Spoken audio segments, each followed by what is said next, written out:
नमस्कार दोस्तों, एक बार फिर आप सबका बहुत बहुत स्वागत लघु कथा और कहानियों के मेरे इस यूट्यूब चैनल पर, जिसमें मैं अंजू अग्रवाल लखनवी आपको हर रोज सुनाती हूँ अपनी लिखी एक लघु कथा या कहानी। तो दोस्तों, आज जो लघु कथा मैं सुनाने जा रही हूँ उसका शीर्षक है तरकीब। तो शुरू करते हैं। कमला जी अक्सर अपनी सहेलियों से कहती, अरे ये समानता वमानता क्या होवे है, नए जमाने के चोंचले हैं ये सब। अरे भला मर्द औरत और औरत मर्द हो सके है? अरे दोनों जैसे हैं वैसे रहें। भाई मैंने तो अपने बेटे को मर्दों की तरह पाला है, क्या मजाल कि पानी का गिलास भी अपने हाथ से ले ले। अरे बहू तो चूं भी ना कर सके है मेरे सामने। अच्छा, तो क्या सारे घर का काम बहू अकेले करे है? पड़ोसन सीता पूछ बैठी। अरे भाई सुबह तो मैं थोड़ा बहुत हाथ मटा दूं, पर शाम तो मेरी मंदिर में ही बीते है। अब बहू जाने और उसका काम। उधर बेटा शेखर सुबह सुबह चाय के कप पकड़े हुए बहू को उठा रहा था।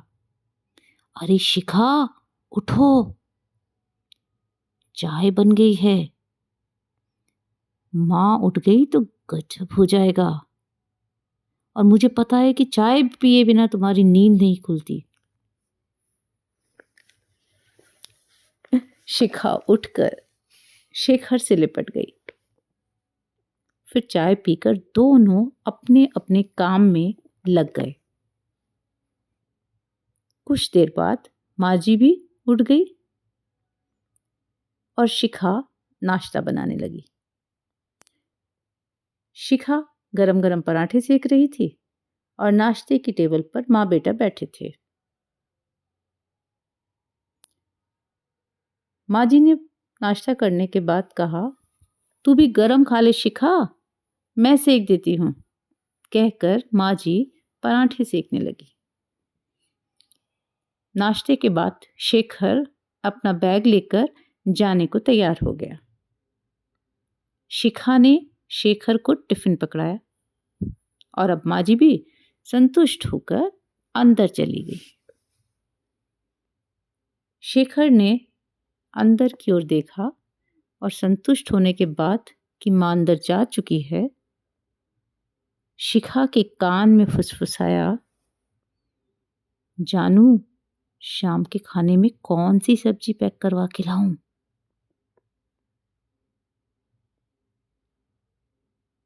तो दोस्तों, ये थी मेरी छोटी सी लघु कथा परिवार में शांति बनाए रखने की तरकीब, दोनों पक्षों को संतुष्ट रखने की तरकीब। आशा करती हूँ आपको ये लघु कथा अच्छी लगी होगी। अगर पसंद आए तो मुझे ज़रूर से आप कमेंट करके बताएं कि आपको ये लघु कथा कैसी लगी।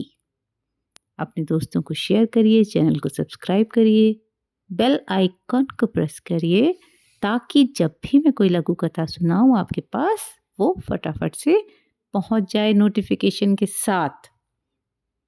चलिए ठीक है, अगली बार एक नई कहानी, एक नई लघु कथा के साथ फिर मिलते हैं। तब तक के लिए बाय बाय।